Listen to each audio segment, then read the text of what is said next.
Hello दोस्तों, स्वागत है आप सभी का आपके अपने चैनल गुरुमंत्र इंस्टीट्यूट में। आज की इस वीडियो में केमिस्ट्री की हम बात करेंगे। केमिस्ट्री का लेसन 7 हमने स्टार्ट किया था, उसकी ये दूसरी वीडियो है।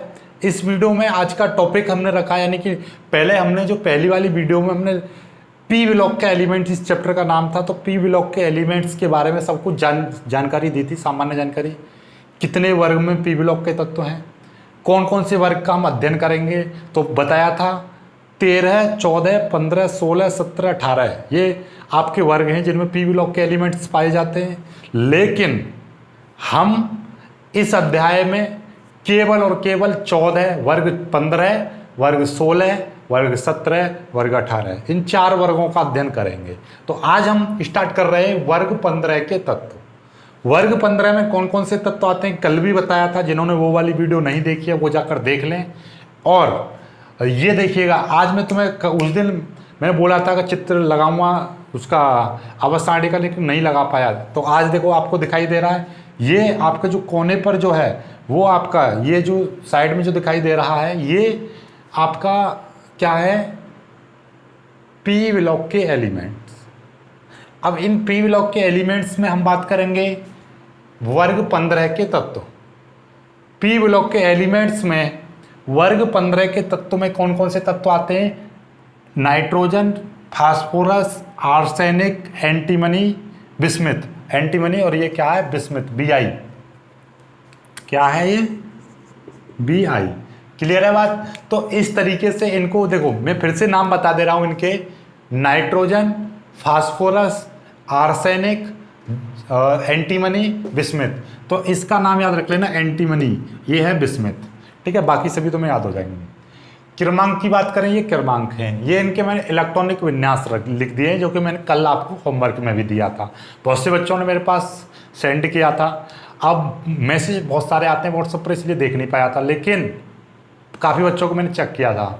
दूसरी बात, जिन बच्चों को ये नहीं पता, तो मैंने कल भी बताया था डिस्क्रिप्शन में लिंक दे दूंगा, लेकिन कल नहीं दे पाया था। आज डेफिनेटली आपको लिंक मिल जाएगी, नीचे डिस्क्रिप्शन में दे रखी है, तो वो वहाँ से जाकर आप देख सकते हो।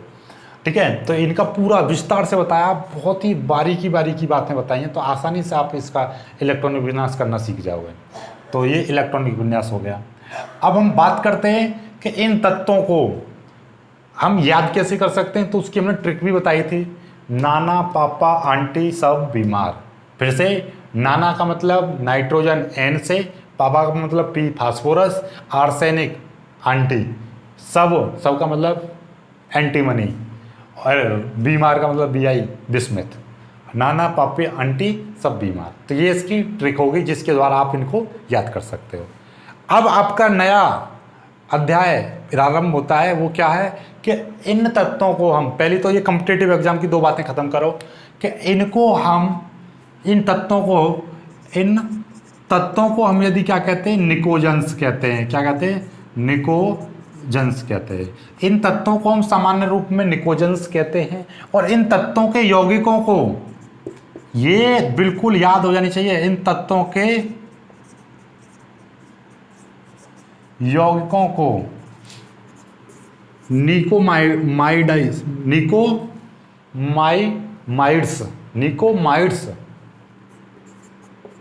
कहते हैं। निकोमाइड्स।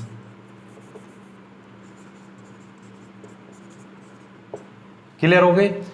तो इन तत्वों को हम निकोजेंस कहते हैं, इन तत्वों के यौगिकों को हम निकोमाइड्स कहते हैं। अब एक और चीज आती है कि इसमें ये नाइट्रोजन आपका क्या है, नाइट्रोजन और फास्फोरस ये क्या है, अधातु हैं, अधातु।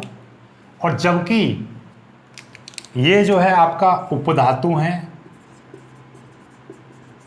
और बिस्मिथ आपकी क्या है, धातु है।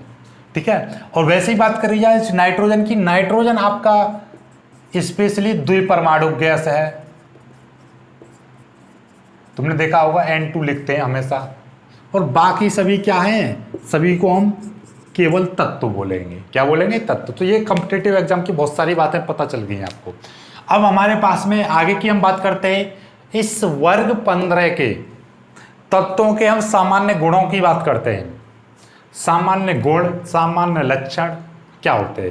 सामान्य लक्षणों को हम इस तरीके से देंगे कि इलेक्ट्रॉनिक विन्यास क्या होता है, आयनिक त्रिज्याएं कैसी होती हैं, और घनत्व कैसा होता है, क्वथनांक कैसा होता है, धात्विक गुण कैसे होते हैं, और इनकी विद्युत ऋणात्मकता और आयनन एंथैल्पी कैसे होती है। देखिएगा मस्त तरीके से समझोगे, एक बार में याद हो जाएगा क्या कि इन तत्वों का जो सामान्य लक्षण में कि इलेक्ट्रॉनिक विन्यास, इन तत्वों का जो इलेक्ट्रॉनिक विन्यास है, सामान्य इलेक्ट्रॉनिक विन्यास की हम बात करें तो देखिएगा इसमें कितना दिखाई दे रहा है 2, यानी जो अंतिम इलेक्ट्रॉन कहाँ पर जा रहा है, पी कोष में जा रहा है, ठीक है। और पी से पहले क्या है, एस है, तो 2p3। देखिएगा एस में यहाँ पर भी 2 आ रहे हैं, पी में यहाँ पर 3 आ रहे हैं, यहाँ पे भी 2 आ रहे हैं, पी में यहाँ पे भी 3 आ रहे हैं, यहाँ पर 2 आ रहे हैं, यहाँ पर 3 आ रहे हैं, यानी कि हर किसी में आपका क्या दिखाई दे रहा है, एक चीज कॉमन दिखाई दे रही है। वो क्या, एक तो ये चीज कॉमन दिखा रही है कि एस में 2 है, और एक यहाँ पे क्या दिखाई दे रहा है, पी में भी आपके पी में 3 दिखाई दे रहे हैं इलेक्ट्रॉन, ठीक है। और इसके ये एन है, एन लगा दिया मैंने, तो ये इसका सामान्य इलेक्ट्रॉनिक विन्यास बन गया NS2Np3। मतलब यहाँ पे 2 लगाया, यहाँ पे 3, फिर 4, फिर 5, फिर 6, इसी क्रम में तो बढ़ता जा रहा है, 1 2 3 4 5 6 इस तरीके से। तो NS2Np3 यहाँ पर फिक्स है, यानी कि इनका सामान्य इलेक्ट्रॉनिक विन्यास, सामान्य इलेक्ट्रॉनिक विन्यास का मतलब यह है कि इनका अंत में हर किसी तत्व के इलेक्ट्रॉनिक विन्यास में देखोगे तो आपको 2s2 2p3, यानी कि आपका NS2Np3 आना है। मतलब S2 और P3 तो निश्चित रूप से हर किसी में आ रहा है, ठीक है। आगे देखिएगा इनके आयनिक त्रिज्या की हम बातें नहीं, तो तुम्हें याद करने की चीजें हैं, टिक मार्क में आ जाता है, IIT कॉम्पिटिटिव एग्जाम में आ जाता है कि भैया पी ब्लॉक के यानी कि वर्ग 15 के तत्वों का सामान्य इलेक्ट्रॉनिक विन्यास क्या होता है, तो आप लिख दोगे NS2Np3 प्रकार का होता है। कितना होता है, NS2Np3 प्रकार का होता है। नेक्स्ट हम बात करते हैं कि आयनिक त्रिज्याएं कैसी होती हैं इनकी। वर्ग में ऊपर से नीचे जाने पर, ऊपर से नीचे का मतलब इस तरीके से, वर्ग में ऊपर से नीचे जाने पर आयनिक त्रिज्याएं बढ़ती हैं। आयनिक त्रिज्याओं का मान क्या होता है, आयनिक त्रिज्याएं बढ़ती हैं। क्यों बढ़ती हैं, क्योंकि देखो इसका क्रमांक 7 है, इसका 15 है, इसका 33, इसका ये। जब इनका क्रमांक बढ़ रहा है तो इनका आकार भी बढ़ेगा, जब आकार बढ़ेगा तो उसकी त्रिज्या भी बढ़ेगी, ठीक है। तो इनका आकार ऊपर से नीचे जाने पर इनका क्रमांक बढ़ता है, ऊपर से नीचे जाने पर इनके आकार बढ़ता है, ऊपर से नीचे जाने पर वर्ग में ऊपर से नीचे जाने पर इन तत्वों की आयनिक त्रिज्या का मान भी बढ़ता है। वर्ग में ऊपर से नीचे जाने पर इनके इन तत्वों का घनत्व भी बढ़ता है। वर्ग में ऊपर से नीचे जाने पर तत्वों का घनत्व का मान भी बढ़ता है। तीसरा क्वथनांक, क्वथनांक भी आपका बढ़ता है, याद समझ लेना। वर्ग में ऊपर से नीचे जाने पर क्वथनांक भी बढ़ता है।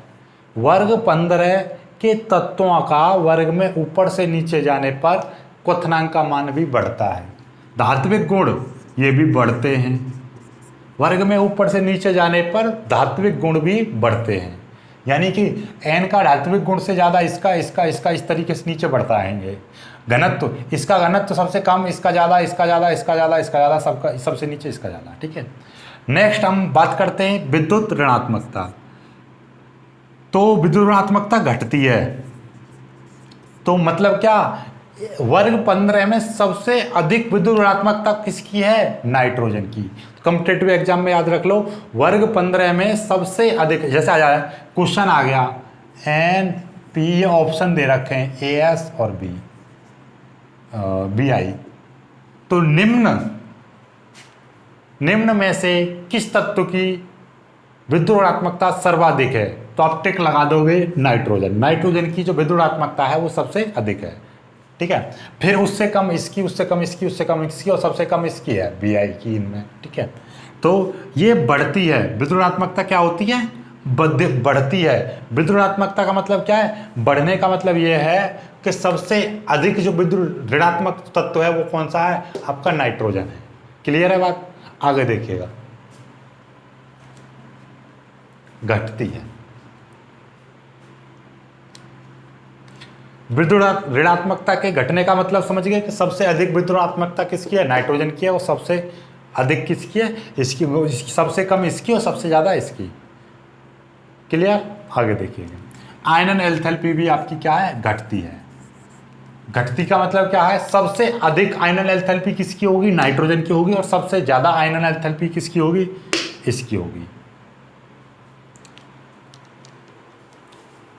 तो मतलब क्या, सबसे ज्यादा आयनल एंथैल्पी की बात करेंगे हम तो सबसे ज्यादा, देखो ऊपर से नीचे जाने पर घटती है, यानी सबसे ज्यादा नाइट्रोजन की, इससे कम फास्फोरस की, इससे कम आर्सेनिक की, इससे कम एंटीमनी की, इससे सबसे कम किसकी, बिस्मिथ की। तो ऐसे ही है विद्युत ऋणात्मकता, तो विद्युत ऋणात्मकता सबसे अधिक नाइट्रोजन की, आयनल एंथैल्पी सबसे अधिक नाइट्रोजन की, ठीक है। और आयनिक त्रिज्या सबसे कम नाइट्रोजन की, घनत्व सबसे कम नाइट्रोजन का, क्वथनांक सबसे कम नाइट्रोजन का, धात्विक गुण सबसे कम नाइट्रोजन में। इस तरीके से आप इनको याद कर सकते हो। आई होप कि आपको वीडियो पसंद आया होगा। वीडियो को पसंद आई है तो लाइक करना, अपने दोस्त तक शेयर कर देना और चैनल को सब्सक्राइब जरूर कर लेना। जय हिंद।